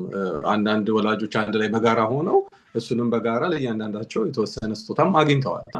ስለዚህ ልጆቹ ተከታዮቻቸው ደግሞ አንድ የበለጠ ደስ የሚለው ከነሱ ተከታይ ያሉት የሚቀጥሉ ዓመት የሚመረቁት 10ኛ ክፍል 11ኛ ክፍል ያሉት እነሱ ነበሩ አዳራሹን አዘጋጅ የነበሩት። በቃ ደስ ይላል። የዛለታ ስንመለከታቸው የሚለጥፉት የዲኮሬሽን የሚያዘጋጁት የመሳሰለው እና የሚያዩት ያንን ነው ማለት ነው። እነሱም በሚቀጥሉ ዓመት እኛም እንደዚህ አድርገን በእንደዚህ አይነት መልኩ እንመረቃለን ብለው እያሰቡ ስለሚመጡ አትሊስት እኛ አጥቢያ ያሉትም በወቅቱ ከሌላ ማጥቢያ የመጡ ወላጆች አሉ። እነሱም ብዙ ትምህርት ተምረው እንደሄዱ ሲናገሩ ሰምቻለሁ እና በአጠገባቸው ያለውን ነገር ከቤታቸው ደግሞ የሚማሩት ሌላው ደግሞ ፈጽሞ ሳላነሳው ማለፍ አልፈልገው ይሄ እኛ ብቻ ውጤት አይደለም። ቤተክርስቲያን ያሉት ካህናት አባቶቻችን ብዙ ሰርተዋል። በዚህ በእውነት በነሳ ልጆቻቸው በመድረክ ላይም እንደዚህ አይነት ነገሮችን በቃ ተገቢ ያለውን ክርስቲያናዊ አካሄዶችን መስተካከል እንዳለባቸው በደንብ ትምህርትም ማሳሰቢያዎችም ሲሰጡ ያው ሰምቻለሁ። ያም የነሱ ከፍተኛ ልጆቹም በማስተማር ደረጃ የልጆቹ በእንደዚህ አይነት መልኩ እንዲያስቡ በማድረግ ደረጃ አባቶቻችን ያው ትልቁን ሚናም ተጫውተዋል። በዚሁ አጋጣሚ እንደው ይሄ ነገር በዚህ በሚዲያ ላይ ወይም እኛ ዛሬ ተሰባስበን መወያየታችን ጥሩ ነው። በየቤተክርስቲያኑ አባቶቻችን መሪ እንደመሆናቸው መጠን ቢያንስ በክርስቲያናዊ ህብረተሰብ ውስጥ ያለ ነው ኦርቶዶክሳውያን ይሄ ነገር እንዴት ነው ከእግዚአብሔር ጋር ያጣላል አያጣላም፣ ያዋጣል አያዋጣም፣ ምንድነው የሚገኘው፣ ልጆቹን ይጎዳል የሚለውን በደንብ ደግሞ እንደዚህ ፕሮግራሞች ተዘጋጅቶ እንደዛ ስራ ቢሰራ ብዙ ወላጆች አባቶችን ስለሚያዳምጡ ራስን የማስተካከልና ወደ ትክክለኛው መስመር የመምጣት ሌላኛው ደግሞ እያነሰ ሲሄድ በራሱ ሁኔታው የሚስተካከል ይመስለኛል ማለት ነው። ስለሰጣችሁን እድል እናመሰግናለን። እግዚአብሔር ይስጥልን። በጣም እናመሰግናለን። እኛም በጣም ጥሩ ትምህርት ነው ዛሬ ያስተማራችሁን። እንግዲህ ሎስ አንጀለስ ተሞክሮ አይ ቲንክ ለብዙዎቹ ይሰራል ብዬ አስባለሁ። ነገሩ ከቁጥጥር ውጭ የሆነ ነው። እንደውም ማስታውሰው ሐምሌ ላይ ለሚደረግ ግራጁዌሽን ጥር ላይ ፍላየር ግብዣ ተልኮልኝ አስታውሳለሁ እና ያ የሚያሳየው ምንድነው ዲያቆን ሰለሞን በቃ አዳራሽ ለማግኘት ያለው በተለይ እዚህ ዲኤምቪ ኤሪያ ታውቀዋል አይደል? አዳራሽ ለማግኘት ከስንት ወር በፊት መፈለግ እንዳለበት ማለት ነውና ከዓመት በፊት ሁሉ ቡክ የሚያደርጉ አሉ። የነሱ ሎስ አንጀለሶች ተሞክሮ ለታናናሾቹ ራሱ ምን አይነት ትምህርት እንደሚሰጥ በጣም በጥሩ ሁኔታ ነው ያቀረቡልን። በእውነቱ ብዙ ማለት እንችል ነበር፣ ግን እስኪ እዚህ ላይ እንግታውና ምናልባት ከተሻሻለ ጥሩ ካልሆነም ደግሞ ተከታታይ መራግሮችን እንሰራበታለን። ግን የሎስ አንጀለሶችን ተሞክሮ እንዴት አየኸው? እኔ በጣም ቪዥነሪዎች ናቸው። እናንተም ካህናቶቹም አሁን እኮ እንዲህ አይነት ቪዥነሪ እንትን በየቦታ ቢኖር ጥሩ ነበር። በጣም ነው። እኔ ተመሳሳይ ነገር እንዳልኳችሁ መንፊስ ቴነሲ፣ ሎስ አንጀለስ ትልቅ ከተማ ስለሆነ እናንተ ተሞክሮ ለእኛ ለዲኤንቪዎች ጥሩ ነው ብዬ ነው የማስበው። እዛም እንደዚሁ ነው የተደረገው። አብዛኛው የደገሱት የቤተ ክርስቲያኑ አባላት ናቸው እና ይህም ማድረግ ቀላል ነው ብዬ ነው የማስበው። በእውነት አሁን የነገራችሁን ነገሮች በሙሉ እያንዳንዱ አጥቢያ ማድረግ የሚችለው። ስለዚህ ካህናት፣ ሰባኪያን ሌላ ነገር ላይ ፎከስ ከሚያደርጉ በግራጁዌሽን ጊዜ ነው እዚህ ይደረግ ብለው ኮሚቴ ተቋቁሞ ራሱ አጥቢያ ውስጥ ኮሚቴ ተቋቁሞ ዘንድሮ የሚመረቁት ልጆች ድግሱም ሆነ ምኑ በቤተክርስቲያን ውስጥ ነው የሚደረገው ተብሎ ቢደረግ ሪሶርስም ሴቭ ይደረጋል፣ ገንዘብ ሴቭ ይደረጋል። ይሄ እንትናን ጠራው አልጠራው የሚለው ይሉንታም አይኖርም። ልጆቹም ደግሞ አሁን ቅድም እህታችን ምንድነው ያለች ልጆች የቤተ ክርስቲያን ልጆች ስለሆኑ ለወደፊት ጥሩ ትውልድ እንዲኖር ነገ ቤተ ክርስቲያን ተረካቢ ልጅ እንዲኖር እንዲህ አይነት አክቲቪቲዎችን እንዲህ አይነት ስራዎችን በየአጥቢያው መደረጉ ልጆቹ አሁን ሲሄዱ ጥሩ ትዝታ ይዘው ነው የሚሄዱ። ያ ሁሉ ማህበረሰብ ካህኑ የወላጆቻቸው እዛ ቤተክርስቲያን የሚያገኙት ሰው አብሮ ደስተኛ ሆኖ እንዲህ ሲያደርግ ለልጆቹ ጥሩ ነገር ነውና በእውነቱ እኔ በጣም አመሰግናቸዋለሁ፣ በጣም አደንቃቸዋለሁ። እግዚአብሔር ይባርካቸው። በነገራችን ላይ በካህናት ራሱ ካህናት አባቶቻችን በጣም በከባድ ችግር የሚፈጠረው እንደውም እነሱ ጋር ነው አይደል? ከእያንዳንዱ ተመራቂ መሄድ ይጠበቅባቸዋል፣ ካህናት ናቸው። ከዛ ደግሞ የቤተክርስቲያን አገልግሎት ደግሞ በነጋታው ይጠብቃቸዋል። እንደው ሰው እንዳይቀየሙን ብለው እንጂ ብዙ መናገር ይችሉ ነበር በእውነቱና እኔ ኢንጀነራል ለካህናት አዝናለሁ። አሜሪካ ነገር ላሉ ካህናት በተለይ በግራጁዌሽን ጊዜ መተው እንዲባርኩ ይደረጋል። አንዱ ጋር ሄዳሉ፣ እንደገና ሌላ ቦታ ሄዳሉ። ምግብ እንኳን አንዳንዶቹ አይቀምሱም። ጠዋት እንግዲህ ቀድሰው አቁርበው ምን ብለው የሄዱ አባቶች ናቸው። ስለዚህ ከቀሩ ደግሞ ምዕመን ያኮርፍና ደግሞ ቤተክርስቲያን ጥሎብህ ይሄዳል።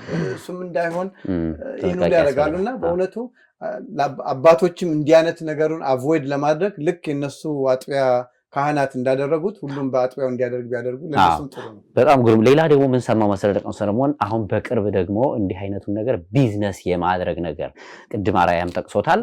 በተጨማሪም ደግሞ አሁን ምርቃት ለመስራት ብቻ ኢቨንት አዘጋጆች እኮ መጥተዋል። በርካታ ኢቨንት አዘጋጆች እና ምርቃታችሁን እንዲህ አድርገን ልጆቻችሁን ምርቃት እናሞቃለን እናደምቃለን በማለት አንዳንዴ ከቤተክርስቲያን አገልጋይ በማይጠበቅ መልኩ በጣም የተጋነነ አድርጎ በማዘጋጀት አንደኛ ኢቨንት አዘጋጆቹ የሚወስዱት ገንዘብ ይኖራል፣ ለነሱ ተከፍሎ ነው። ሁለተኛ እነሱ ደግሞ ያንን በማጋነን ለሌሎች ደግሞ የሚሰጡት ትምህርት ምን እንደሆነም ማየት እንችላለን እና እንዲህ አይነት የቢዝነስ ምንጭ የሆነ ነው ያለውና እንደዚህ መሆኑ ተገቢ አይደለም የሚሉ ሐሳቦችም ደርሰውኛል። አንዳንዶች ደግሞ ለምን ይህን ያህል ገንዘብ ማውጣት ካስፈለገ እንደው አገር ቤት ስንት የተቸገረ ወገን አለን አይደለም ወይ? ስንት በጎ አድራጎት ድርጅቶች አሉ አይደለም ወይ? ልጆቹ በራሳቸው ስም እንዲህ ቢያደርጉ ሰው ቢያግዙ፣ እዛ አገር ቤት እኮ ደብተር አጥቶ ዩኒፎርም አጥቶ መማር ያልቻለ ተማሪ እኮ ስንት አለ ወገናችን እና እንደዚህ ብናረግ የሚሉ በጣም ብዙ ሐሳቦች ናቸው። ስለዚህ እነዚህ እንደው በቀጣይ የምንመለስባቸው ይሆናል። የዛሬው መርሃ ግብራችን በዚህ በ12ኛ ክፍል ምርቃት ላይ እንድንወያይ ነው። እኛ የውይይት ሐሳብ ነው ያነሳነው። በየአጥቢያው በየደብሩ በየአካባቢው ልትወያዩባቸው ትችላላችሁ። አስተያየቶቻችሁን ልታደርሱ ትችላላችሁ። በቀጣይ ደግሞ ሌላ መርሃ ግብሮችን አዘጋጅተን የምንመጣ ይሆናል። ዛሬው ግን የሎስ አንጀለሶች ተሞክሮ ለብዙዎቹ ጥሩ ይሆናል ብለን ለእናንተ አቀረብነው። እንግዶቻችን ከልብ አመሰግናለሁ። እዚህ ስቱዲዮ የመጣውን ዲያቆን ሰለሞን እጅግ አድርጌ አመሰግናለሁ። ተወዳጅ ተመልካቾቻችን በያላችሁበት መልካም ጊዜ ይሁንላችሁ። በቀጣይ መርሃ ግብር እንገናኛለን። እስከዛው ጤና ይስጥልኝ።